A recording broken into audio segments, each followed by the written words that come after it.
Shalom Jemaat yang terkasih, selamat tahun baru. Mari sama-sama kita akan merenungkan kebenaran Allah yang dahsyat di dalam renungan tekad ini. Sebelumnya, mari kita berdoa. Bapa, kami sungguh bersyukur kepadamu karena hanya oleh anugerah-Mu kami dimungkinkan untuk memasuki hari yang baru di tahun yang baru ini. Berbicaralah kepada kami melalui firman-Mu ya Tuhan, sehingga kami boleh menjalani hari ini bahkan hari-hari ke depan di dalam tuntunan kebenaran firman-Mu. Terpujilah namamu, di dalam nama Tuhan Yesus kami bawa doa ini, amin. Bacaan Alkitab hari ini dari Ibrani 3 ayat 19. Demikianlah kita lihat bahwa mereka tidak dapat masuk oleh karena ketidakpercayaan mereka.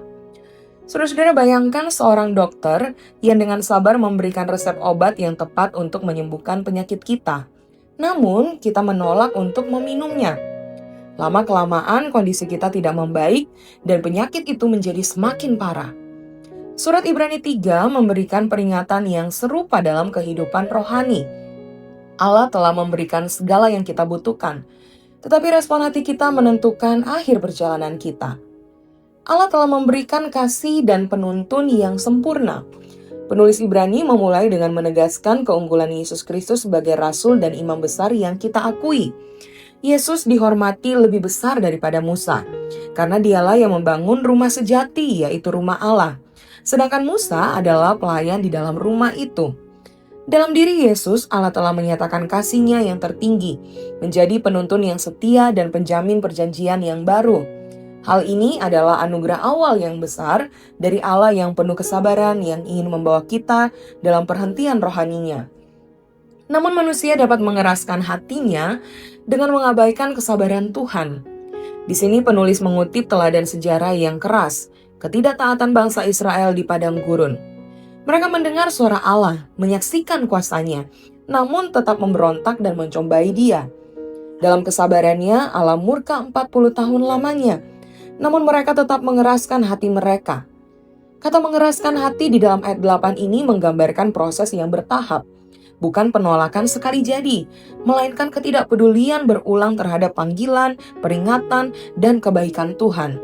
Mereka mengabaikan kesabaran Tuhan yang memberi mereka waktu untuk bertobat.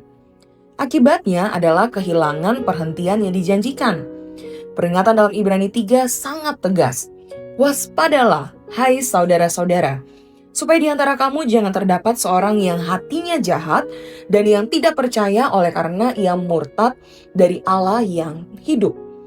Mereka yang mengeraskan hati dan tidak percaya akhirnya tidak diizinkan masuk ke dalam tanah perhentian. Bukan karena Allah tidak setia, tetapi karena ketidaktaatan mereka sendiri. Bagi kita hari ini, perhentian itu adalah kehidupan penuh damai sejahtera, persekutuan intim dengan Allah, dan kepenuhan janjinya dalam Kristus. Ketidaktaatan yang berakar pada hati yang keras secara perlahan akan memisahkan kita dari berkat ini. Saudara-saudara, seperti peringatan teolog Jonathan Edwards, kesabaran Tuhan tidak boleh disalahartikan sebagai persetujuannya. Kesabarannya adalah kesempatan emas untuk bertobat. Ibrani 3 mengajak kita untuk menasihati seorang akan yang lain setiap hari, agar hati kita tidak diperdaya dosa dan menjadi keras.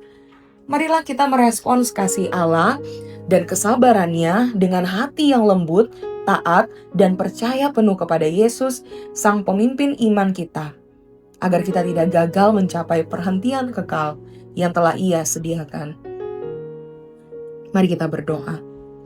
Tuhan, tolong kami supaya kami tidak mengeraskan hati kami, tetapi biarlah di sepanjang tahun ini, mulai dari hari ini ya Tuhan, Tuhan yang akan menuntun kami supaya kami boleh senantiasa hidup berkenan di hadapan Tuhan, melakukan apa yang Tuhan mau, bukan apa yang kami mau.